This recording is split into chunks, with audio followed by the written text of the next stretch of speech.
Hello students, कैसे हो? उम्मीद करता हूं बढ़िया होंगे। तो बच्चों, आज हमारी चाल तथा दूरी का पाठ नंबर 3 है, यानी कि आज हमारी तीसरी क्लास है। मैंने आपसे कहा था कि इसमें ना मैं आपको 3 लेक्चर बनाऊंगा।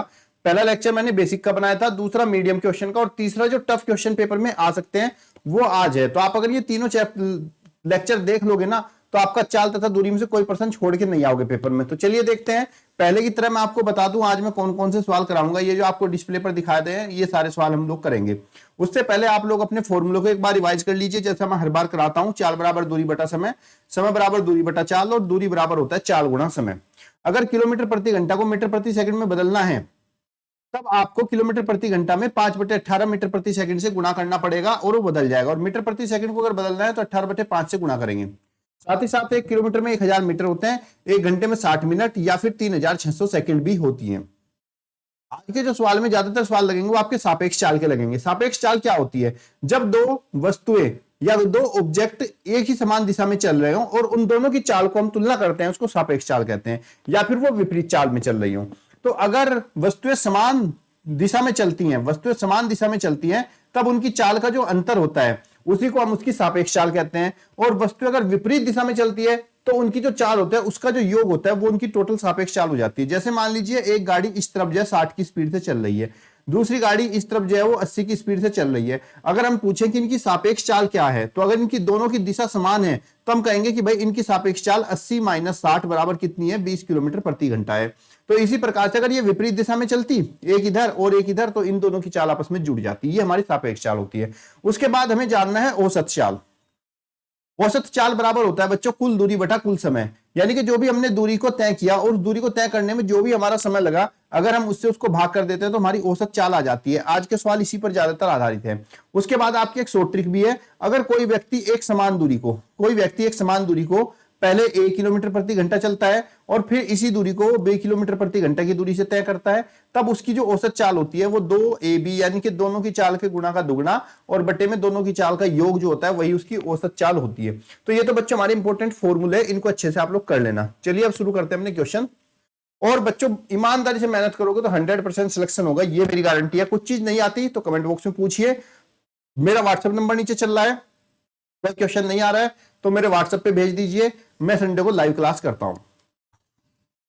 चलिए प्रश्न देख लीजिए, आपके सामने प्रश्न आ गया है, ध्यान से प्रश्न को पढ़ो। पहले तो एक व्यक्ति अपने घर से ऑफिस 7 किलोमीटर प्रति घंटा की चाल से जाता है और तथा ऑफिस से घर 3 किलोमीटर प्रति घंटा की चाल से वापस आ जाता है। पूरी यात्रा में उसकी औसत चाल ज्ञात कीजिए कि उसकी औसत चाल क्या होगी। तो बच्चों मैंने अभी तो आपको सूत्र बताया, ये वाला बताया कि नहीं बताया? अभी मैंने आपको कहा कि अगर कोई व्यक्ति एक ही समान दूरी चलता है, देखो घर से ऑफिस जा रहा है, ये इसका घर है और ये इसका यहाँ पे ऑफिस है, दफ्तर है, ठीक है। अब घर से ये ऑफिस जा रहा है बंदा, जाते हुए इसकी चाल थी 7 किलोमीटर प्रति घंटा और आते हुए इसकी चाल कितनी है? यहाँ पे 3 किलोमीटर प्रति घंटा है। अब देखो दूरी तो समान है ना, और मैंने कहा था भाई जब कोई व्यक्ति पुनः उसी दूरी को करता है तो उसकी औसत चाल क्या होती है? दोनों की चाल की गुणा का दुगना और बटे में चाल का योग। तो अगर यहाँ पे हम औसत चाल देखें तो औसत चाल हमारी कितनी हो जाएगी? दोनों की चाल की गुणा का दुगना, यानी कि 2 गुणा में 7 गुणा में 3, और बटे में क्या था? चाल का योग। चाल कितनी है? 7 और 3 है, तो योग कितना हो जाएगा बच्चों? 7 + 3। हल करेंगे इसको, 7 दूनी 14, 3 42, तो 42 और बटे में कितना हो गया? 10। 42 को 10 से भाग करेंगे तो बच्चों 4.2 किलोमीटर प्रति घंटा आ जाएगा। ऑप्शन नंबर कौन सा आपका? 1 राइट आंसर होगा। ये ध्यान रखिएगा, इस कंडीशन में दूरी समान है, दूरी में कोई चेंज नहीं आ रहा है। अगला प्रश्न देख लेते हैं। ये वाला क्वेश्चन देखिए क्या कह रहा है कि अक्षय और अरुण और अक्षय किसी निश्चित स्थान से 4 किलोमीटर प्रति घंटा और 5 किलोमीटर प्रति घंटा की चाल से एक ही दिशा में चलना प्रारंभ करते हैं, तो 4 घंटे बाद अरुण और अक्षय के बीच की दूरी क्या होगी? चलिए सवाल को ध्यान से समझिएगा, वो बहुत इंपॉर्टेंट क्वेश्चन है भैया आपका बच्चों। देखो अरुण है और अरुण जो है वो 4 किलोमीटर प्रति घंटा की स्पीड से चल रहा है, ऐसे 4 किलोमीटर प्रति घंटा। और भाई यहां से इसके बाद जो है 5 किलोमीटर प्रति घंटा की चाल से अक्षय चलता है। अक्षय जो है वो 5 किलोमीटर प्रति घंटा की चाल से चलता है, ठीक है। अब ये कह रहा है कि 4 घंटे के बाद इनके बीच की दूरी क्या होगी। तो मैंने अभी तो आपको बताया कि बच्चों एक सापेक्ष चाल नाम की चीज होती है, और वो कब निकालते हैं, जब दोनों चीज एक ही दिशा में चलता है तो आपस में चाल उनकी घट जाती है। तो यहाँ पे अगर हम सापेक्ष चाल देखें दोनों की, तो कुल सापेक्ष चाल कितनी हो जाएगी। सापेक्ष चाल हमारी जब एक ही दिशा में चलती है तो इन चालों का जो अंतर होता है उसी को हम सापेक्ष चाल कहते हैं। तो अब देखिए 5 किलोमीटर और 4 किलोमीटर अंतर करेंगे तो 5 - 4 बराबर कितना हो गया, 1 किलोमीटर प्रति घंटा हो गया। अब ये कह रहा है कि भाई 4 घंटे के बाद इनके बीच की दूरी क्या होगी। तो देखो भाई 4 घंटे के बाद इनके बीच की दूरी का सूत्र क्या था, दूरी बराबर होती है बच्चों चाल गुणा समय, चाल गुणा समय। अब देखो जब ये तेज चल रहा है तो ये तो आगे निकलता चला जाएगा, और हर घंटा कितना, ये 1 किलोमीटर एक्स्ट्रा चलेगा, क्योंकि ये 1 घंटे में 4 किलोमीटर चलता है अरुण, और ये 1 घंटे में चलता है 5 किलोमीटर, और सापेक्ष चाल कितनी है इनकी, 1 किलोमीटर प्रति घंटा है। तो चाल दूरी बराबर चाल गुणा समय होता है। तो चाल हमारी हो गई 1, और समय कितना कह रहा है 4 घंटे, तो 1 × 4 बराबर कितना हो गया, 4 किलोमीटर। आंसर इसका option number first right answer हो जाएगा। ठीक है बच्चों, चलिए अगला प्रश्न देखते हैं। ध्यान से देखिएगा प्रश्न को, बड़ा अच्छा प्रश्न है। निखिल ने 100 किलोमीटर की दूरी 40 किलोमीटर प्रति घंटा की चाल से तय करी, और 120 किलोमीटर की दूरी 60 किलोमीटर प्रति घंटा से तय करी। तो पूरी यात्रा में निखिल की औसत चाल क्या आती है, हमें यह बताना है। तो बच्चों हमें यहाँ पे ना औसत चाल बतानी है, औसत चाल क्या होगी। तो बच्चों यहाँ पे देखो, यहाँ पे दूरी अलग अलग है, तो यहाँ पे वो शॉर्टकट वाला फॉर्मूला यूज नहीं होगा। यहाँ पे कौन सा फॉर्मूला यूज होगा, यहाँ पे आपका ये लगेगा, औसत चाल बराबर क्या होता है, कुल दूरी बटे में कुल समय, कुल समय। ठीक है, ये यहां पे सूत्र लगेगा। अब चलिए कैसे देखते हैं, पहले हम इसका कुल समय निकाल लेते हैं। देखो क्या कह रहा है, पहले 100 किलोमीटर की दूरी, चलिए ऐसे समझ लीजिए इसको, यहां से यहां तक ए से बी तक ये चला 100 किलोमीटर। 100 किलोमीटर की जो दूरी है वो किस चाल से चला, ये 40 किलोमीटर प्रति घंटा की चाल से चला। ठीक है, फिर यहां से बी से सी तक की दूरी जो चला वो कितनी थी, 120 किलोमीटर थी। ये जो दूरी थी वो कितनी थी बच्चों, 120 किलोमीटर थी, और इसमें इसकी चाल थी 60 किलोमीटर प्रति घंटा। अब हमें निकालना कुल दूरी बटे कुल समय। भाई मान लो ए से बी तक का जो समय था वो इन्हें T1 टाइम लगाया, और बी से सी तक का समय जो है इसका T2 टाइम लगाया। तो अगर हम कुल समय की बात करें तो टोटल समय मान लो T है, जो वो T1 बटे T1 प्लस T2 के बराबर होगा। भाई जो ए से बी तक गया उस समय को, और बी से सी तक गया इस समय को, दोनों को प्लस कर लो, जब जोड़ लेंगे टोटल समय आ जाएगा। और बच्चों समय बराबर क्या होता है, समय बराबर होता है दूरी बटा चाल। समय बराबर क्या होता है, दूरी बटा चाल होता है। अब देखिए ए से बी तक की दूरी कितनी है बच्चों, 100 है ना, और चाल कितनी है बच्चों, 40 है। तो एक मिनट, हाँ 100 है, और चाल कितनी है बच्चों, 40 है। तो दूरी बटा चाल, ये तो T1 समय हो गया, प्लस T2 समय, दूरी बटा चाल, दूरी कितनी है बी से सी तक की 120 किलोमीटर है, और चाल कितनी है बच्चों, 60 किलोमीटर प्रति घंटा है। इसको यहां से हम लोग हल कर लेंगे, 0 से 0 हमारा चल बसा, 2 दूनी 4, 2 पंजे 10, कितना हो गया 5/2, प्लस 60 से 120 कटेगा 2 बार, तो कितना हो गया 5/2 प्लस 2। इसको हम यहां पे हल करेंगे, एलसीएम ले लेंगे, 2 दूनी 4, 5 2 7/2 घंटा। ये हमारा कुल समय आ गया।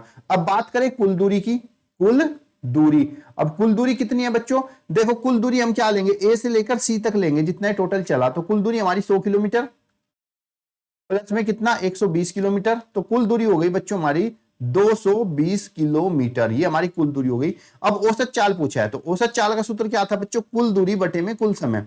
कुल दूरी हो गई हमारे पास 220, और कुल समय हमारा कितना लगा 7/2 घंटे, 7/2, नीचे वाला जो है ऊपर चला जाता है। इसको हम हल करेंगे, यहां से हल करने पर हमें मिलेगा 220 गुणा में 2 और बटे में कितना 7, तो 440 डिवाइड बाई 7। तो यहां पे हम इसको हल करेंगे। यहां पे बच्चों जब हमने ऐड किया था ना, 2 दूनी 4 और 5, 9/2 आएगा। यहाँ पे कितना था 9/2, तो समय जो है हमारा 7/2 नहीं 9/2 रहेगा।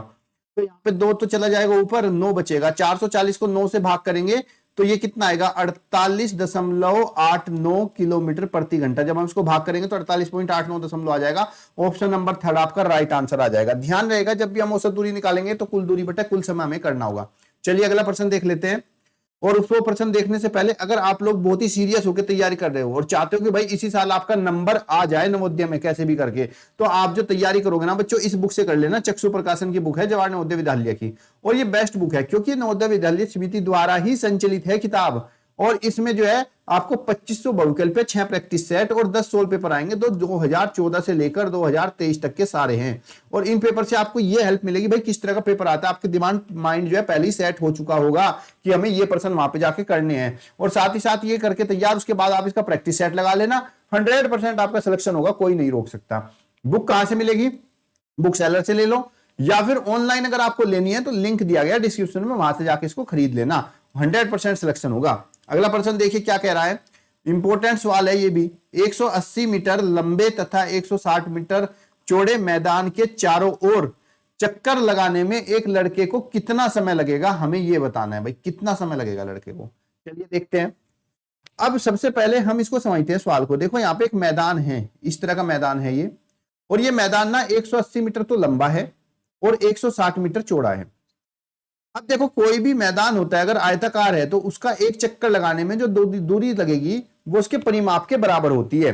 तो भाई एक चक्कर में जो दूरी कटेगी, एक चक्कर में वो किसके बराबर होगी? इसके परिमाप के। और परिमाप क्या होता है?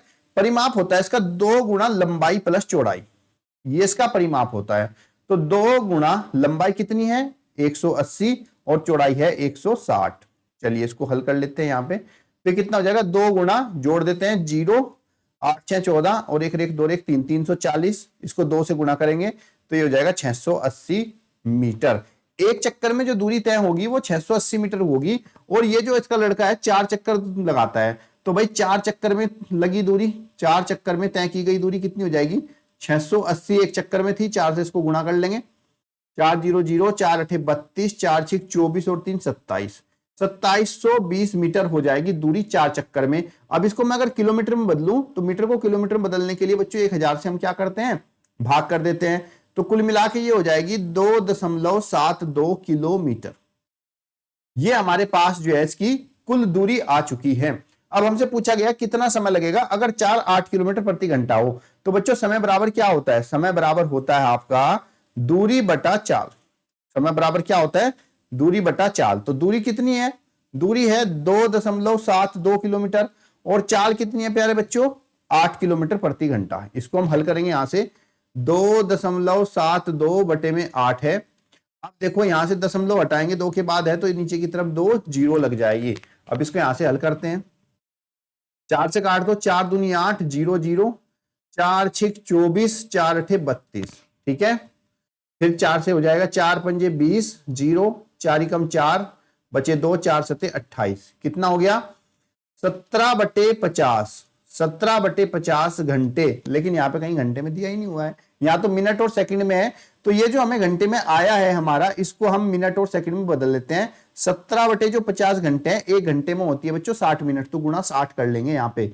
इसको हल करेंगे तो यहाँ 0 से 0 हमारा कैंसिल हो जाएगा, 17 छिक्के 102 और बटे में 5। अब 102 को हम 5 से भाग करेंगे, तो 102 को जब हम 5 से भाग करेंगे तो कितना होगा? 5 दूनी 10, बचा कितना? 2, पहाड़ा नहीं चलेगा, यहाँ पे 0 लग जाएगी।